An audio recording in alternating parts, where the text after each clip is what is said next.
নমস্কার, current research YouTube চ্যানেলে আবারও আপনাদেরকে স্বাগত জানাচ্ছি। আজকের এই পুস্তক পরিচয়ের পর্বে আবারও যে মানুষটিকে নিয়ে আমরা একটি গ্রন্থের কথা জানাতে চলেছি তিনি আর কেউ নন, স্বয়ং নেতাজি সুভাষচন্দ্র বসু। নেতাজি সুভাষচন্দ্র বসুকে নিয়ে বিভিন্ন গ্রন্থের কথা আমাদের এই প্লেলিস্টেই রয়েছে। আর এই ভিডিওগুলো শুনে অনেক শ্রোতা এবং দর্শক আমাকে নেতাজি সুভাষচন্দ্র বসুকে নিয়ে আরও একটি গ্রন্থের কথা জানানোর জন্য আবদার করেছিলেন। আজকে আমরা সেই গ্রন্থের কথা আপনাদের সামনে তুলে ধরব। একটি গ্রন্থের কথা, নেতাজি সুভাষচন্দ্র বসুকে নিয়ে লেখা হয়েছে হাজার হাজার গ্রন্থ, শয়ে শয়ে তো বটেই। তো সেই জায়গা থেকে একটি গ্রন্থের কথা আজকের পর্বে আমরা আলোচনা করছি, যে গ্রন্থ নেতাজি সুভাষচন্দ্র বসুর যে কার্যপ্রণালী সেটা বিদেশে কেমন ছিল, বিদেশে তিনি কোথায় এবং কিভাবে তার নীতিকে কাজে লাগিয়েছেন, কূটনৈতিক নীতি দিয়ে কিভাবে তিনি ভারতবর্ষের স্বাধীনতার জন্য আপ্রাণ চেষ্টা করে গেছেন, এই তথ্যগুলো এই বইটিতে পাওয়া যাবে। তাই কথা না বাড়িয়ে আমরা সরাসরি বইয়ের নামটিতে চলে যাচ্ছি। যে বইয়ের কথা বলতে চলেছি সেই বইটির নাম হলো নেতাজি সোভিয়েত রাশিয়ায় ও লাল চীনে। লাল চীন মানে কমিউনিস্ট চীনের কথা বলা হচ্ছে এবং সোভিয়েত রাশিয়ার কথা বলা হচ্ছে। সংযুক্ত রাশিয়া, যেটাকে ইউএসএসআর বলা হতো আগে, এখন ইউএসআর হয়ে গেছে। তো এই ইউএসএসআর এবং লাল চীনে অর্থাৎ কমিউনিস্ট চীনে নেতাজির নানান ধরনের কূটনৈতিক নীতি, এই সমস্ত কিছু নিয়ে এই বই কথা বলে আমাদেরকে।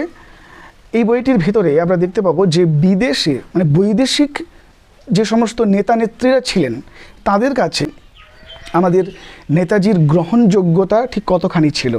আর এই কতখানি ছিল এটা আমরা প্রমাণও পেয়ে যাই যখন নেলসন ম্যান্ডেলা আমাদের কলকাতাতে এসে স্বয়ং বলে দিয়ে যেতে পারেন যে নেতাজি আমাদের ভারতের স্বাধীনতা সংগ্রামে নেতাজির ভূমিকা ছিল কতটা।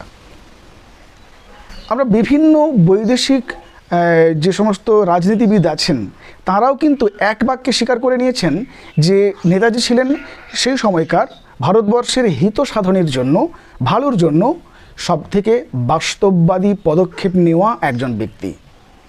অর্থাৎ নেতাজি সুভাষচন্দ্র বসু যে শত্রুর শত্রু আমার মিত্র এই নীতি নিয়ে ভারতের বাইরে থেকে ভারতবর্ষকে আক্রমণ করে এখান থেকে ইংরেজের অপশাসনকে দূর করতে চেয়েছিলেন, এই নীতিটির জন্য কিন্তু আমাদের এদেশের অনেক রাজনীতিবিদ তাকে সমালোচনা করেছেন, তাকে ফ্যাসিস্ট বলে কখনো কখনো দাগিয়ে দেওয়ারও চেষ্টা করা হয়েছে। কিন্তু নেতাজি সুভাষচন্দ্র বসু যে কতটা বাস্তবসম্মত সিদ্ধান্ত নিয়েছিলেন সেটা এই আলোচ্য গ্রন্থে আমরা পাচ্ছি, উঠে আসতে দেখছি।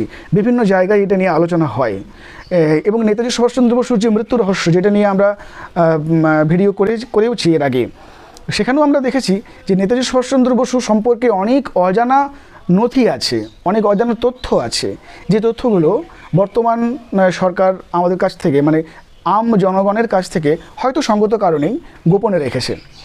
যদি কখনও সেটা প্রকাশ্যে আসে তাহলে হয়তো আমরা তার সম্বন্ধে আরও অনেক কিছু জানতে পারবো, কিন্তু সে সুযোগটা যেহেতু এখন আমাদের নেই, তাই আন্তর্জাতিক ক্ষেত্রে নেতাজি সুভাষচন্দ্র বসু যে কতটা গুরুত্বপূর্ণ হয়ে উঠেছিলেন ওই দ্বিতীয় বিশ্বযুদ্ধের প্রেক্ষাপটের সময়ে, দ্বিতীয় বিশ্বযুদ্ধ চলতে চলতে ওই সময়টাতে, সেটা কিন্তু আমাদের এই গ্রন্থটাতে উঠে আসছে।